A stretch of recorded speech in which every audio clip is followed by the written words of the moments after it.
Namaskar. Welcome to the second edition of Chef Special, my own vlog. Today I am going to talk about the liberalism of convenience. Liberalism as a philosophy has always been used in India by Indian liberals more as a fig leaf, as a convenient excuse to defend the people on their side and as a convenient mode of silence when somebody says that goes against the grain of what they believe in. 2 days ago, 67-year-old writer and Canadian activist Tarak Fateh was manhandled and bullied by a crowd of some 100 people at Jashn-e-Rekhta, which was a Urdu literature festival organized by Rekhta in Delhi. It's been 2 days since this happened and the video has gone viral, but has there been any outrage from the liberals? No. There has been largely a conspiracy of silence because Tarak Fateh's freedom of expression does not fit into the channelized vision of Indian liberals. And this is not the only incident. This has been happening over the years. Indian liberals have always defended the right of expression of people that they want, and they have largely ignored the other side. In 2012, Jaipur Literature Festival, which is supposed to be a major literature festival in India, they cancelled Salman Rushdie's video link interview at the last moment, just 5 minutes before it was supposed to be aired. Was there a huge outrage about it? No. Why did they do it? Because a whole host of Islamic fundamentalist organizations basically threatened the organizers that they would not let it happen. And the organizers just said, okay, fine, we'll go with whatever you're saying. Did anyone care about freedom of expression then? Of course not. In 2017, earlier this year, the same festival, Jaipur Literature Festival, banned Taslima Nasreen from appearing in all future editions of Jaipur Lit Fest. Do you know why?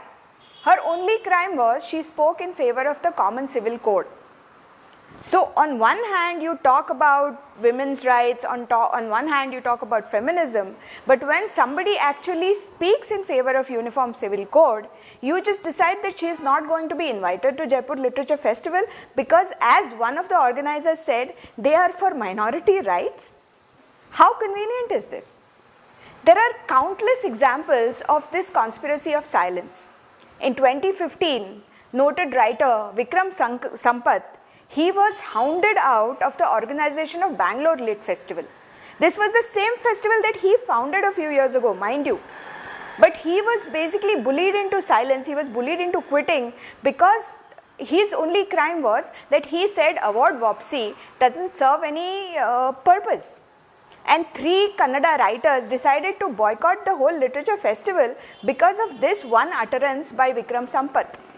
Did any of the champions of liberalism and freedom of expression create a huge outrage in favor of Vikram Sampath? No.